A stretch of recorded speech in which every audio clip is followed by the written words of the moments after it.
So what did I do over break? I'll tell you what this day she did over break. The usual, the usual. I cleaned up the shit that I left at home, partied with my high school friends, partied big time. Went into the city, and by city I mean New York, what else? Raged, and I turned those deprived East Coasters onto the kindest bud. The kindest bud in the Pacific Northwest.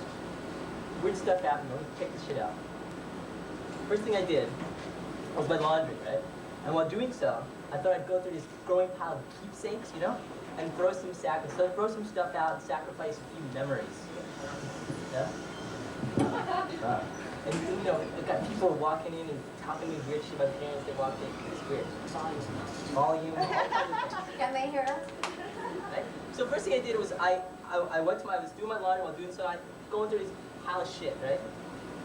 You know, I was looking through letters from old friends, pictures of folks, tapes, all kinds of stuff. You know this kind of shit, right? Some things caught my eye. Some things caught my condom. A nice condom signed by my friend Michelle when I was a virgin. She made me promise that I'd save it for her. In the hopes of having sex with her, I kept it. Fantasies about, you know, having sex with her. I went through other pictures. There's a couple of me during my cross-dressing phase. It was a lot of fun. I was one of that picture of me in front of the student union. I was wearing that dress. Remember that? I gotta hide those from my parents. You know, they're pretty straight, South Asian types. Like, I just won't get me busted. Lots, maybe too many tickets from those Grateful Dead shows. Too many. Too many. I gotta hide all this shit. And then an encoded list of all the drugs I've taken, and that's really gonna get me busted by my folks, you know what I'm saying?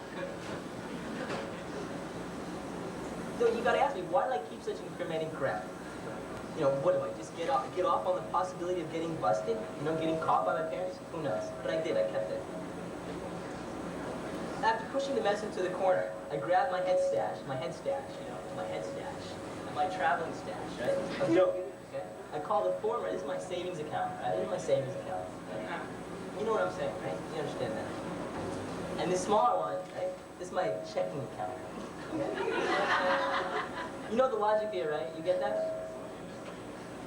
Smaller amount of pot is used for ritual smokes with my high school and city friends, and more importantly, to prevent my savings account from drying up. You don't want that to happen. West Coast bud is the best, you know, and I'm not going to waste it on one rage night. I'm not going to do that. You understand the logic. Besides, I knew these East Coasters would probably OD on this potent stuff. Anyway, I took both with me because I wanted to exhibit both to my buddy Jobin, just to show off a little bit. I'm going to show him all the stash. After a long smoky night at Jobbins, I went to bed at home. Amazing. I got up early and caught the train to the city to party with other Dacian friends. You know, this kind of thing. As usual, I left a contact number with my folks, just in case something happened at home. Though if something really did happen, like if they were dead or some shit like that, they wouldn't be able to call me anyway, you know? So what's the point? Whatever. Go figure, right? This is what they're doing. I left and met up with my buddies. After an afternoon of hardcore smoking and drinking, it suddenly dawned on me that I had only one of my bags of marijuana. The larger one, in fact. The larger one. It's a bummer. Maybe I hid it somewhere last night in my stone stay after coming back from Jobbins and forgot where I put the bag. Who knows? Whatever. We smoked more. It's cool. At about 8:30, my friend gets a call.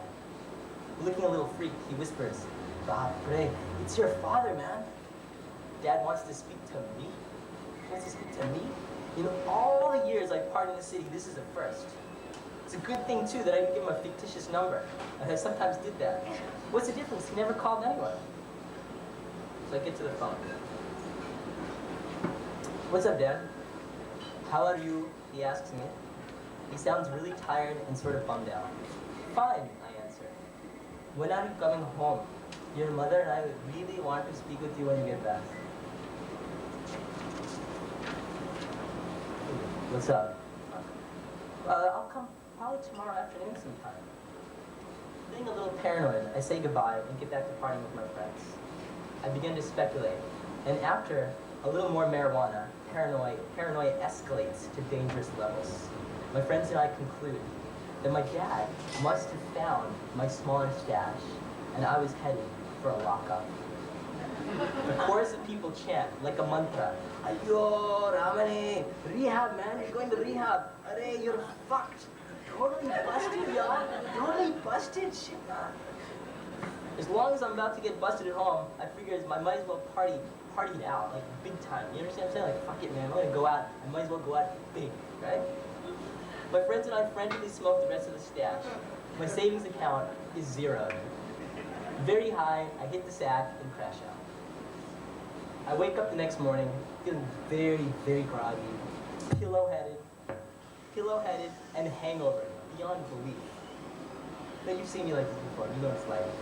I catch an afternoon train back to my folks' house in the burbs.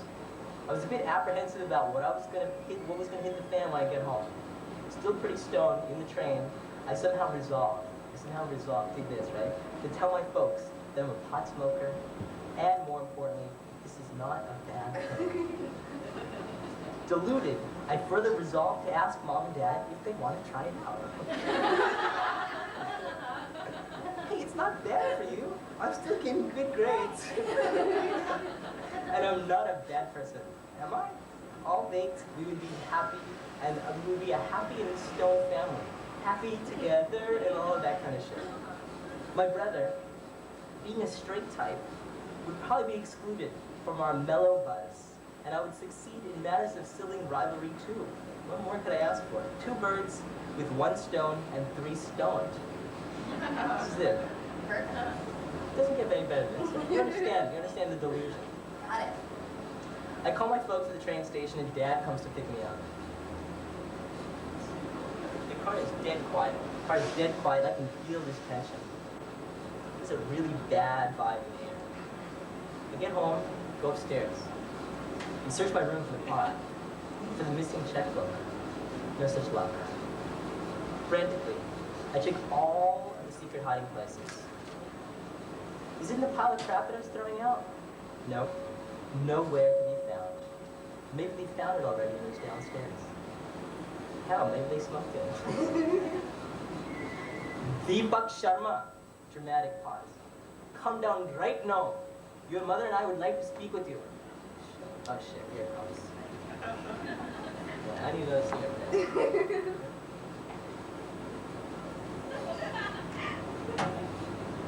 Okay. Here it comes.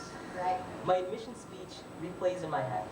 Mom, Dad, before you tell me anything, I want to tell you that I smoke pot. I mean marijuana. I am not a drug addict. Never. I don't kill anyone or steal TVs, and I definitely do not smoke crack. I'm a pretty good person, and I do well in school too. I proceed downstairs like I'm headed for the electric chair. I walk into the kitchen, open the fridge, and get out some stuff to make a peanut butter and jelly sandwich. Well, you know, last meal and all, I might as well eat something before I get executed. I start making my sandwich, and I'm awake, Inquisition. Dad, do you know what we found in your room? Oh shit. Dad would make a great fucking lawyer. Was it the pot? Should I start my admission speech? Or will I just be further incriminating myself? Pictures of me in a dress? Fuck. What else could they have found? I didn't bring any LSD with me, did I? I don't remember. How stoned was I when I packed in Portland? Fuck. I mean, you understand. Fuck. It occurs to me that ignorance is temporary bliss.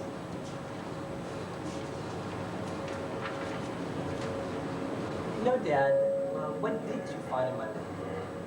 Another dramatic pause. Dad looks at Mom, who looks like she's about to cry. He takes a deep breath, sighs, turns to me and says those words I've feared. We found a condom.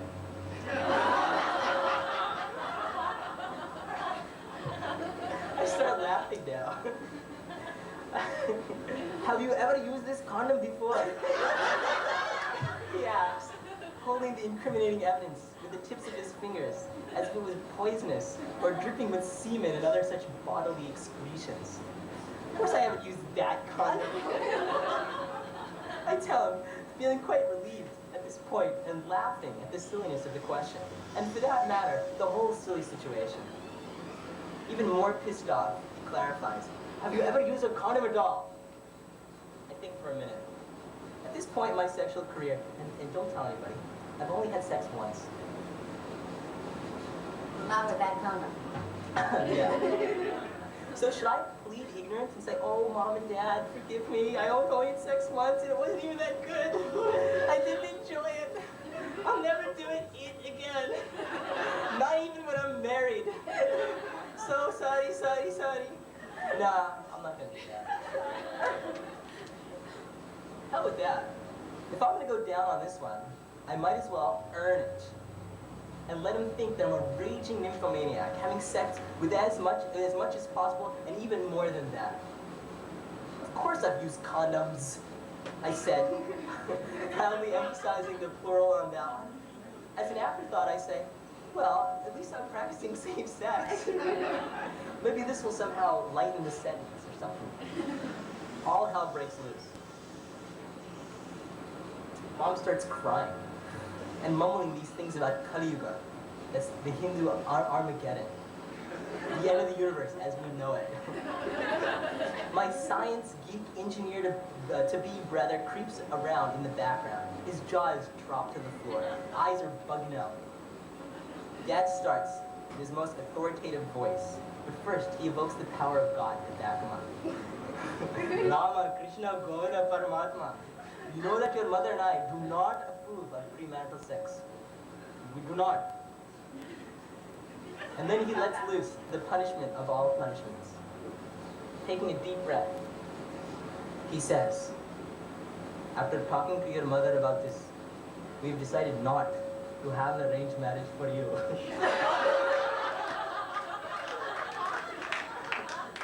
Bits of peanut butter spray all over the counter. I can't stop laughing. Yes, I know, wrong move given this scenario, but I really don't give a shit. And I'm certainly saved from a much more painful fate, like rehab in some weird drug-free Midwestern farm. The laughter pisses off my dad even more, and he begins to yell and advance towards me, arm raised, with bodily violence in mind. And condom in hand. And condom in hand. Ayo, Ramani! That kind of shit. I'm no longer stoned, though I really wish I were. At this point, I figure this shit has royally hit the fan, and that I better split town and get back to Portland ASAP. You know what I'm saying? A fine idea. It was. Yeah. As I run up the stairs to pack, I think, oh shit, are they gonna pay for school still? Now that I've broken the commandment of all commandments, the deadliest of all sins, had sex, for that matter, only once and enjoyed it? I better go figure this shit out. I head back downstairs to ask them, Dad? Pale, and now himself crying, he turns to me to listen. Does this mean you're going to withdraw me from college and make me stay at home and go to school there, or like send me to India or some shit like that? I didn't say shit. So you can keep an eye on me and that sort of thing?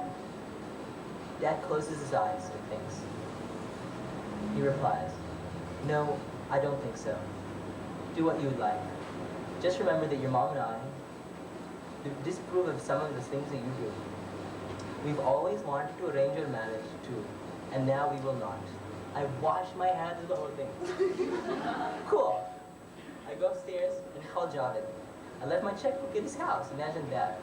I hide the pictures, throw out the condom, and eat the list. I go to Javed's, and we smoke a bowl to celebrate. You understand the logic here. So what did I do after break?